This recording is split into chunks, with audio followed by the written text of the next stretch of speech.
بسم اللہ الرحمن الرحیم۔ السلام علیکم۔ حضرت سلیمان علیہ السلام اللہ تعالیٰ کے برگزیدہ نبی اور حضرت داؤد علیہ السلام کے فرزند ارجمند ہیں۔ والد کے انتقال کے بعد کم عمری ہی میں تخت نشین ہو گئے۔ آپ علیہ السلام کا سلسلہ نسب حضرت ابراہیم علیہ السلام سے جا ملتا ہے۔ اللہ تعالیٰ نے حضرت سلیمان علیہ السلام کو بہت سے معجزے عطا فرمائے، جن میں سے چند یہ ہیں۔ نمبر 1، ایسی عظیم بادشاہت جو ان سے پہلے کسی کو نصیب نہ ہوئی اور نہ ہی ان کے بعد کسی کو میسر آئے گی۔ نمبر 2، انسانوں کے علاوہ جنوں اور شیاطین کو ان کے تابع کر دیا۔ نمبر 3، ہوا کو مسخر کر دیا۔ آپ علیہ السلام 1 ماہ کی مسافت صبح و شام میں طے کر لیا کرتے تھے۔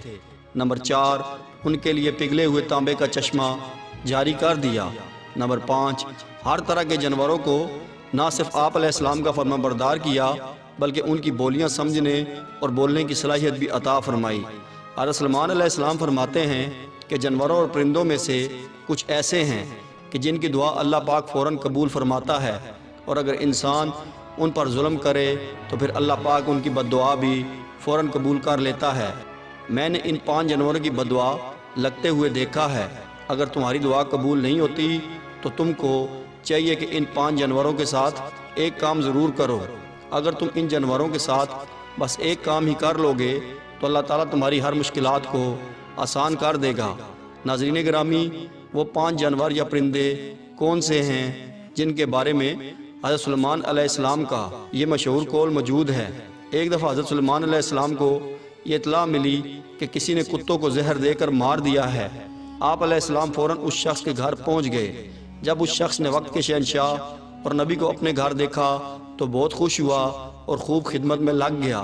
وہ شخص کہنے لگا، اے اللہ کے نبی، آپ نے آنے کی زحمت کیوں کی؟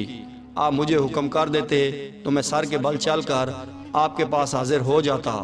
حضرت سلیمان علیہ السلام نے اس بندے کو کہا کہ تمہارے سارے گاؤں والوں کو اکٹھا کر لو، میں تم کو ایک بات بتانے والا ہوں۔ اگر تم میری بتائی ہوئی بات پر عمل کر لو گے تو تمہاری آنے والی نسل سنور جائے گی۔ اگر تم میری بتائی ہوئی باتوں پر عمل نہیں کرو گے تو تم اور تمہاری نسلیں برباد ہو جائیں گی۔ اس بندے نے تمام گاؤں والوں کو اکٹھا کیا۔ جب سب اکٹھے ہو گئے تو حضرت سلیمان علیہ السلام نے فرمایا کہ 5 ایسے جانور اور پرندے ہیں، اللہ تعالیٰ ان کی دعا اور بد دعا فوری قبول کر لیتا ہے۔ نمبر 1، حضرت سلیمان علیہ السلام نے فرمایا کہ کبوتر ایک ایسا پرندہ ہے جو اللہ تعالیٰ اور انبیاء کو پیار کرنے والا پرندہ ہے۔ کبوتر اللہ تعالیٰ اور اس کے نبیوں سے دنیا کے سب پرندوں سے زیادہ پیار کرتا ہے۔ سب پرندوں کی نسبت کبوتر سب سے زیادہ عبادت گزار پرندہ ہے۔ کہا جاتا ہے کہ کبوتر جب بھی جاگتا ہے تو اللہ اللہ کا ورد کرتا ہے۔ وہ دن رات اللہ تعالیٰ کی عبادت میں گزارتا ہے۔ کبوتر سب پرندوں کی نسبت زیادہ بلندیوں پر جا سکتا ہے۔ وہ بہت ہی اونچا اڑتا ہے، جبکہ کبوتر کا پیچھا عقاب کرتا ہے۔ جب عقاب کبوتر کا شکار کرنے کے لیے اس کو پکڑنے کی کوشش کرتا ہے تو کبوتر اپنے آپ کو بہت ہی بلندی پر لے جاتا ہے کہ عقاب کے لیے بھی اتنا اونچا اڑنا ناممکن ہو جاتا ہے۔ اس لیے کبوتر اپنے آپ کو بچانے میں کامیاب ہو جاتا ہے۔ کبوتر سوچتا ہے کہ میں جتنا اونچا اڑوں گا میں اتنا ہی اللہ تعالیٰ کے پاس پہنچ جاؤں گا۔ نمبر 2، حضرت سلیمان علیہ السلام نے بلی کے بارے میں فرمایا ہے کہ میں نے بے شمار متقی اور پرہیزگاروں کو دیکھا ہے جنہوں نے اللہ تعالیٰ کی یاد میں رات اور دن گزارے ہیں۔ اللہ تعالیٰ ان لوگوں کی دعائیں اتنی جلدی قبول نہیں کرتا ہے جتنی جلدی اللہ تعالیٰ بلی کی دعا کو قبول کر لیتا ہے۔ بلی کی دعا اور بد دعا بہت ہی جلد قبول ہو جاتی ہے۔ بلی کی دعا میں بہت ہی اثر ہے۔ بلی جس کو دعا دیتی ہے وہ شخص بہت ہی کامیاب ہو جاتا ہے۔ اس کے ساتھ ساتھ بلی کی بد دعا بھی بہت ہی بری ہوتی ہے۔ جس کو بلی بد دعا دے دے تو وہ شخص کی دنیا و آخرت برباد ہو جاتی ہے۔ حضور پاک صلی اللہ علیہ وآلہ وسلم کی ایک مشہور و معروف حدیث ہے کہ میں نے ایک ایسی عورت کو جہنم میں دردناک عذاب میں دیکھا ہے کہ جس نے بلی کو اس حالت میں گھر میں قید کر کے باندھ دیا کہ وہ بھوکی پیاسی رہی، جس سے بلی تڑپ تڑپ کے مر گئی۔ یعنی بلی کو اس طرح گھر میں رکھنا کہ اس کو کچھ کھانے پینے کو نہ دینا اور نہ ہی وہ خود کچھ کھا پی سکے، ایسے شخص کا ٹھکانہ صرف جہنم ہی ہوگا۔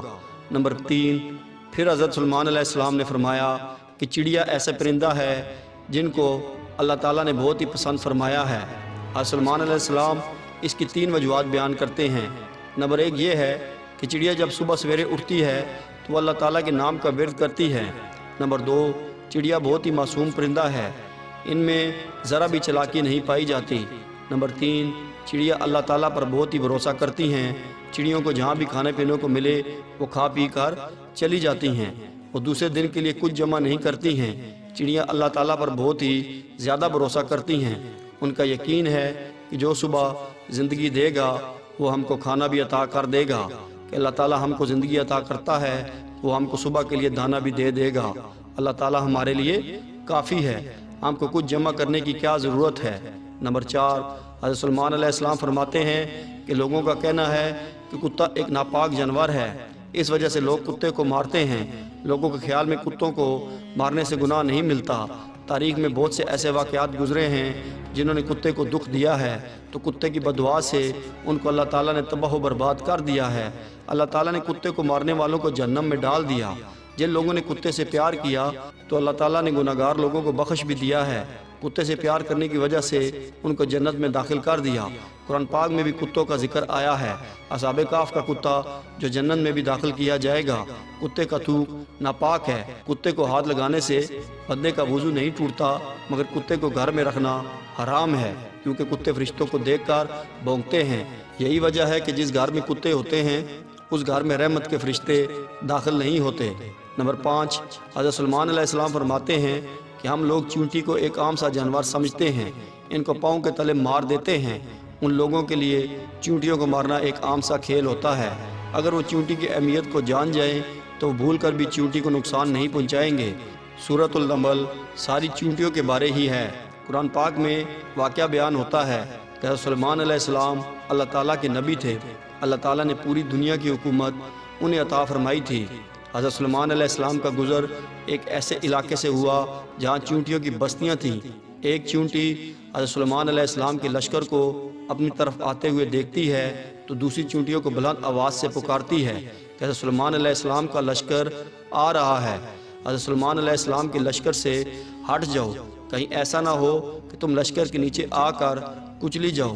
حضرت سلیمان علیہ السلام اس چونٹی کی بات دور سے ہی سن کر مسکراتے ہیں۔ چونٹیاں بھی انسان کی طرح زندگی بسر کرتی ہیں۔ جدید دور میں بھی سائنسدانوں نے یہی ثابت کیا ہے کہ چونٹیاں بستیاں بنا کر رہتی ہیں۔ چونٹیاں اپنی بستی میں اس طرح رہتی ہیں جیسے انسان اپنے معاشرے میں رہتا ہے۔ حضرت سلیمان علیہ السلام فرماتے ہیں کہ جو کوئی چونٹی کو مارتا ہے تو اللہ تعالیٰ اس سے رزق چھین لیتا ہے۔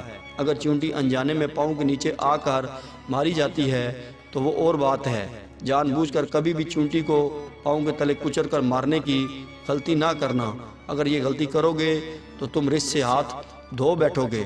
اگر کوئی چیز آپ کے ہاتھ سے گر جائے تو چونٹیوں کو لے جانے دیا کریں، اس طرح وہ آپ کو دعا دیں گی جس سے اللہ تعالیٰ تمہارے رزق میں اضافہ کرے گا۔ جب حضرت سلیمان علیہ السلام نے یہ 5 باتیں گاؤں کے لوگوں کو بتائیں، اس کے بعد حضرت سلیمان لوگوں کو فرمانے لگے کہ میں اب آپ کو ایک اصل راز کی بات بتانے والا ہوں کہ کبھی بھی کسی جانور اور پرندے کو جان بوجھ کر نہ مارو، کیونکہ وہ بھی خدا کی مخلوق ہیں۔ ہم کو خدا کی مخلوق کو کبھی بھی نقصان نہیں پہنچانا چاہیے۔ اللہ تعالیٰ کی مخلوق سے ہر وقت پیار و محبت سے پیش آؤ، جہاں تک ہو سکے ان کو خوراک ڈالا کرو۔ اللہ اکبر۔ اللہ کریم ہمیں جانوروں سے پیار کرنے اور ان کا خیال رکھنے کی توفیق عطا فرمائے، آمین۔